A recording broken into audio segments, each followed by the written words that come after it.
Nyari kerja di tengah pandemi ini pasti lebih susah dan lebih sulit. So, agar bisa membantu nih kalian, para fresh graduate dan job hunter, gue membuat serial tips untuk melamar pekerjaan. Harapannya setelah kalian nonton video ini, kalian bisa nail that job hunting. Langsung gue mulai aja, 4 tips melamar pekerjaan di tengah pandemi.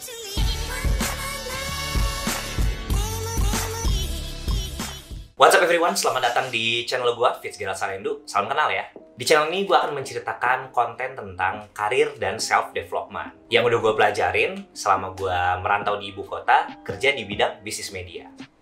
Buat kalian yang masih SMA, kuliah, fresh graduate, dan first jobber, baru datang ke channel ini, please consider to subscribe karena gue bakal upload video baru setiap minggunya.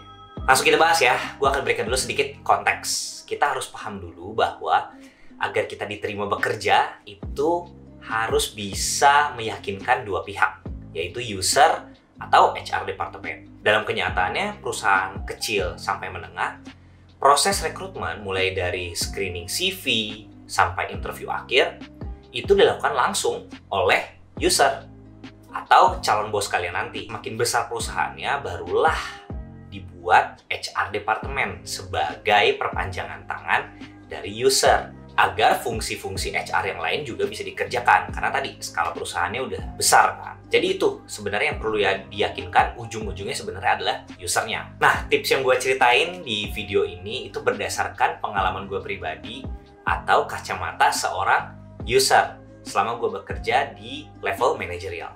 Tips yang pertama adalah kalian harus pahami area perang. Maksudnya apa? Waktu kita melamar pekerjaan secara online, kebanyakan nih gue yakin gerbangnya cuma dua.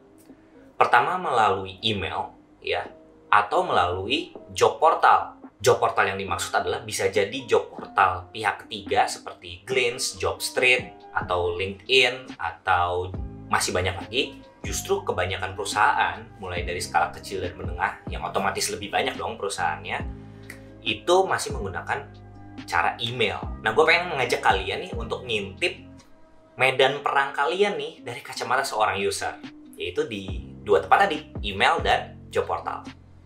Ini gue share layarnya ya. Pertama mulai dari email. Nah, kalian bisa lihat di sini ya. Ini contoh inbox kalau emailnya dipakai untuk para pencari kerja tadi ya. Kita minta subjeknya adalah posisi yang dilamar biasanya. Nah, kalian bisa lihat nih contohnya, tentunya nama-namanya gue sensor ya. Nah, kalau melihat jendela email ini gitu ya, tentu tugas seorang rekruter adalah pilih satu-satu, buka satu-satu, baca dengan teliti. Tapi sebenarnya akan ada kalanya skip juga gitu untuk mempercepat gitu ya. Nah, ini loh medan perang para job hunter. Nah, kemudian inilah medan perang yang kedua, yaitu job portal. Dalam hal ini contohnya adalah platform Glints ya, glints.com. Ini akses untuk employers atau tadi ya, recruiter. Nah, ini ada fitur-fiturnya ya, ada bagian-bagiannya mulai dari yang pending, approve, assessment, interviewing, offered, hired, dan bahkan rejected. Ini posisinya, ini contohnya adalah graphic designer 759 orang. Tadi di email juga ribuan. Nah, inilah pekerjaan seorang rekruter ya, baik user maupun HR, milih dari sekian banyak dengan waktu yang terbatas juga gitu. Jadi, untuk mempercepat prosesnya, ada juga pilihan kalau di glints.com ini adalah newest to oldest ya, mulai dari yang terbaru sampai yang terlama, aplikasi dari pencari kerja. Dan juga ada pilihan nih, adalah most to least relevant.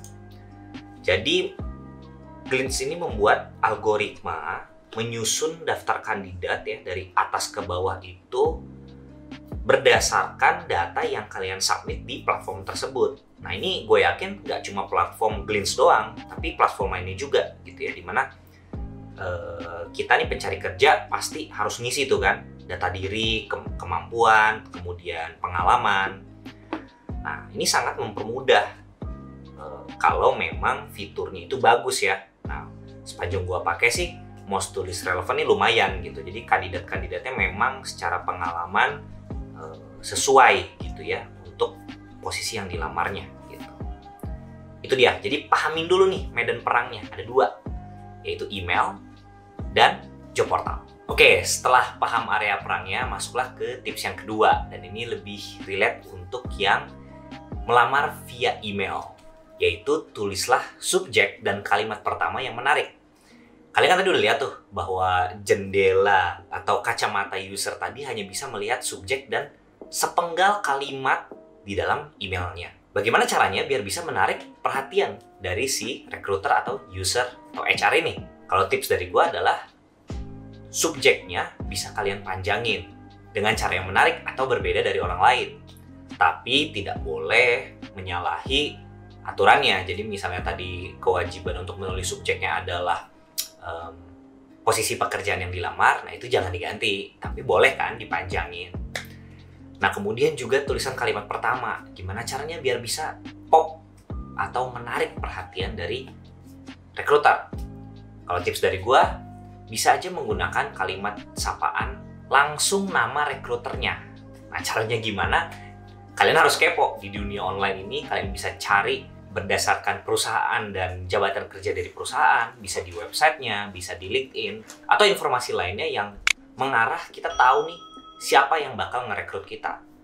Kebayang kan kalau kita tulis itu di email, dia akan langsung, wih, dia tahu nih nama gue gitu ya. Atau bahkan pas undangannya juga memang sebenarnya udah kasih tahu namanya gitu. Jadi jangan dipanggil halo tim HRD, halo tim perusahaan A gitu ya, Dear perusahaan B gitu. Itu kan template. Tapi kalau kalian bisa langsung panggil namanya, itu akan sangat menarik. Tips yang ketiga nyambung dengan area perang, khususnya job portal ya. Tipsnya adalah mengisi data yang tepat dan selengkap mungkin. Kalian tadi lihat sendiri kan, ada fitur most relevant to least relevant gitu. Jadi itu sangat mempermudah untuk para recruiter atau user memilih kandidat yang paling nyambung pengalamannya sama posisi yang dilamar nanti. Nah kalau kalian nggak ngisi datanya dengan lengkap gitu ya, ya udah pasti kalian least relevant. Jadi urutannya paling bawah gitu.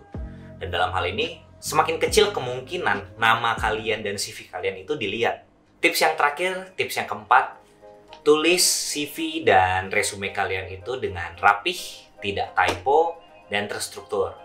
Maksudnya apa? Secara singkat, udah pasti ya, dalam menulis CV itu harus rapi, menggunakan font yang standar dan enak dibaca mata, kemudian tidak ada typo karena kalian punya banyak waktu untuk mempersiapkan dan mengecek ulang CV kalian, dan juga terstruktur ya, jelas ya, ada pembuka, isi, penutup, biodata diri kalian, pengalaman kalian, kuliah kalian, dan motivasi kalian bekerja di sana.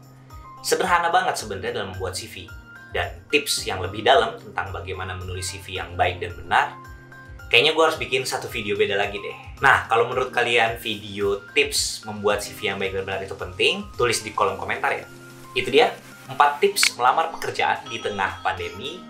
Doa dari gue, semoga kalian sehat-sehat aja di tengah pandemi ini. Good luck dan sukses dalam mencari kerjanya ya.